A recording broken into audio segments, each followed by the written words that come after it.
News plus ચેનલની સીધી વાતમાં આપ સૌનું સ્વાગત છે। હું છું જીતુભાઈ પંડ્યા। રૂપિયો એટલો બધો ગબડી રહ્યો છે કે હવે ખરેખર ચિંતા થાય એવું છે। રૂપિયો 53-54 હતો ત્યારે બધા જ કહેતા હતા, અને મેં પણ કહેલું કે આ રૂપિયો 60ની ઉપર જતો રહેશે, અને એ થવા જઈ રહ્યું છે। તો સવાલ એ છે કે સરકાર શું કરી રહી છે? ખબર નહીં, આ દેશમાં દરેક વાતમાં એક જ વાત હોય છે કે સરકાર શું કરે છે, સરકાર ક્યાં છે। મનમોહન સિંહ જેવા અર્થશાસ્ત્રી વડાપ્રધાન છે તો દેશની કેમ આવી આ દશા છે? એક વાત બધાએ સમજી લેવાની જરૂર છે કે આપણે ખૂબ મોટો દેશ છીએ।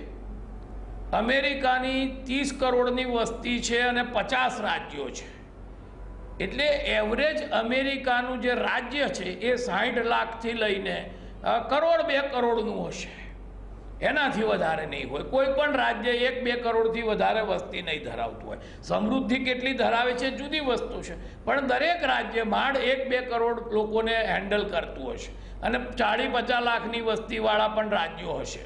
હવે 40-50 લાખની વસ્તીવાળા રાજ્યોમાં ત્યાં હાઈકોર્ટો છે, ત્યાંની ફેડરલ કોર્ટો છે, ત્યાંની બધી જ કેપિટલ ત્યાં છે, એટલે એક નાનકડા રાજ્યને એક હેન્ડલ કરવું, એક નાનકડા સ્ટેટને હેન્ડલ કરવું, એક નાનકડા રાષ્ટ્રને હેન્ડલ કરવું, અને એની સામે ભારત જેવા 125 કરોડ લોકોના ખાવું પીવું રહેવું, એના મળમૂત્રની જે વ્યવસ્થા કરવી। ભારતની બીજી બધી વાત છોડી દો, ભારતના 125 કરોડ લોકો જે મળમૂત્ર છોડે છે, જે ગટરના પાણી છે, ઇન્ડસ્ટ્રીયલ વેસ્ટ છે, એનું મેનેજમેન્ટ પણ કેટલું વિશાળ હશે એની કલ્પના કરવાની જરૂર છે। એટલે આજે આપણે વાત એ કરીએ કે આપણે શું કરી શકીએ છીએ। રૂપિયો ગબડી રહ્યો છે, તો આપણે આ ગબડતા રૂપિયા માટે નાગરિકો શું કરી શકીએ છીએ? તો સૌથી પહેલી વાત તો એ છે કે બધાને બહુ ગુસ્સો આવે છે, મને પણ બહુ ગુસ્સો આવે છે કે પેટ્રોલ 70 રૂપિયાની ઉપર છે।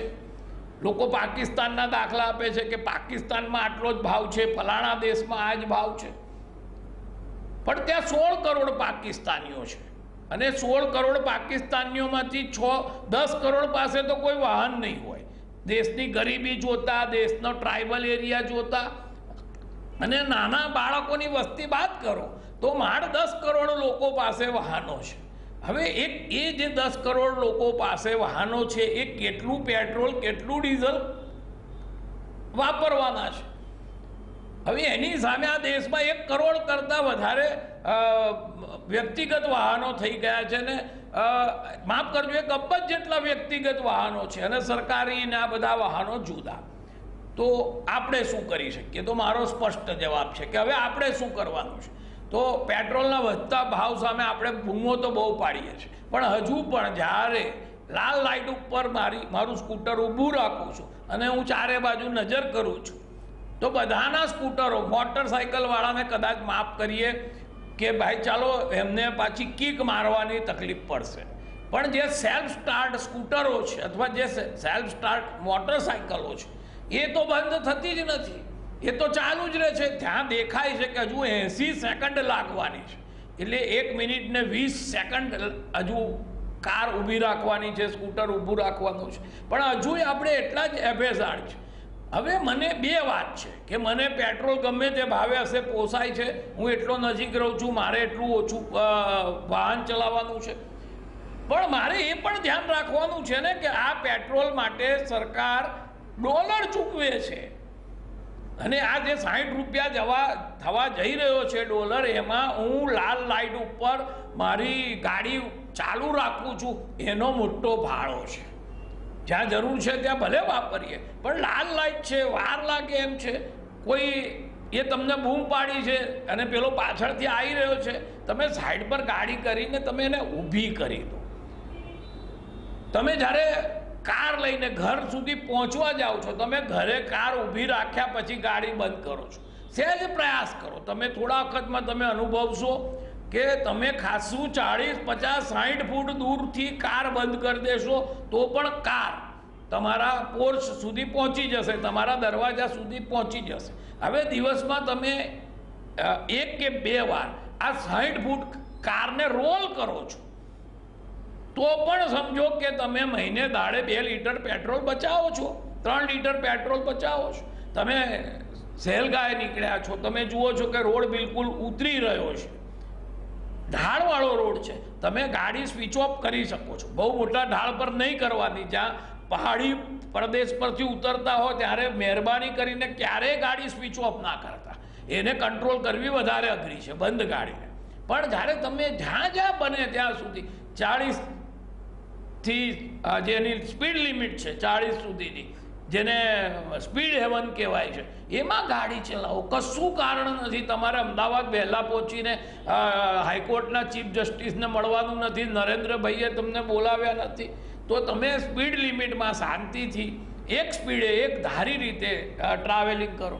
ઘણું પેટ્રોલ બચશે. અને આ ડોલર બચાવીએ છીએ. જ્યારે આપણે પેટ્રોલ બચાવીએ છીએ ત્યારે યાદ રાખો કે આપણી નાલાયક સરકાર છે, ખૂબ ટેક્સ વસૂલે છે, છતાં એના ડોલરમાં પૈસા ચૂકવે છે. તો આપણે ડોલર બચાવીએ. એટલે પેટ્રોલની કરકસર કરીએ. નજીકમાં એક જ કંપનીની સોસાયટી છે, 4-5 ઓફિસરો છીએ, એક ગાડી લઈને જઈએ. તો જ્યારે ચાલે એવું હોય તો શેરે કાર કરીએ, શેરે રિક્ષામાં મુસાફરી કરીએ, પબ્લિક ટ્રાન્સપોર્ટમાં થોડી મુસાફરી કરીએ. અને એક બીજી વાત જે મારા ઘણા મિત્રોએ ફેસબુક પર શરૂ કરી છે કે હવે આપણે ચોઈસ કરવાનો સમય આવી ગયો છે. જ્યારે આપણે ટીવી લેવા જઈએ, આપણે આપણી દેશી કંપનીનું ટીવી ખરીદીએ. આપણને સેમસંગ ને જે પરદેશની કંપનીઓ છે, હું એ વાત સાથે પણ સંમત છું કે સોની જેવું ટીવી કદાચ બીજું આપણી કંપની નહીં બનાવતી હોય, પણ જે આવી ગયું. મારા ઘરમાં પણ ઘણી બધી વસ્તુઓ આ પરદેશી કંપનીઓની છે. પણ હવે જ્યારે હું 50,000, 60,000, 2 લાખ, 5 લાખ વાળી વસ્તુ લેવા જાઉં છું, ત્યારે યાદ રાખો, કારમાં ટાટાની કારો બહુ જ સારી છે. આપણે જરૂરી નથી કે પરદેશી કાર જ લેવી. મારુતિની કારો હવે સ્વદેશી જ કાર છે, એના કોઈ રૂપિયા ડોલરમાં ચૂકવાતા નથી. તો આપણી પાસે મારુતિ ને ટાટાની અનેક વેરાયટીઓ હાજર છે. તો આપણે હવે જે કાર ખરીદીએ એ મારુતિ ટાટાની ખરીદીએ, જેના કોઈ જ પૈસા વિદેશ ના જતા હોય. મોટરસાઇકલ ખરીદીએ, 50-60 હજાર લાખ રૂપિયાની મોટરસાઇકલ ખરીદીએ છીએ, તો હવે હીરોની મોટરસાઇકલ ખરીદીએ. મેં માફ કરજો, હમણાં જ હોન્ડાનું એક સ્કૂટર લીધું, પણ એ વખતે આવી તકલીફો હતી નહીં, રૂપિયો આવો નહોતો ગબડી ગયો. પણ હવે મારે લેવાનું હોય તો હું ચોક્કસ હીરોનું કોઈ મોડલ પસંદ કરું, હોન્ડાનું ન પસંદ કરું. હવે આપણે જાતે, સરકાર આ કહી શકવાની નથી. જે કાયદા, ઇન્ટરનેશનલ કાયદા છે એમાં મનાય છે, એ કોઈને રોકી શકવાની નથી. આપણે ચાઇનીઝ મોબાઈલ ના ખરીદીએ અને આપણી દેશી કંપનીનો, ચાઇનીઝ 800 રૂપિયાનો મોબાઈલ ના રહીએ, આપણી દેશી કંપનીનો 1200 રૂપિયાનો મોબાઈલ લઈએ. હવે વર્ષે દાડે આપણી જે મોંઘી દાટ જરૂરિયાતો છે, એ બધી મોંઘી વસ્તુઓ ખરીદતી વખતે વિશેષ ધ્યાન આપીએ તો અબજો રૂપિયા આપણે બચાવીએ. અને એ પરદેશી કંપનીઓની જે વસ્તુ આપણે ખરીદીએ છીએ એ માટે ત્યાંથી એને જે પૈસા ચૂકવવામાં આવે છે, રોયલ્ટીના ને બધા, એ બધા જ બચી જશે. એટલે હવે સ્વદેશી આંદોલન આપણે કમ્પલસરી શરૂ કરવું પડશે. જેનામાં છોકરાઓ પરદેશ છે, મારી પણ 2 ડોટર પરદેશ છે, એમના માટે ખુશ થવાનો સમય છે કે ચાલો પરદેશથી હવે $100 પણ આવે છે તો ઘણી મોટી રકમ આવે છે.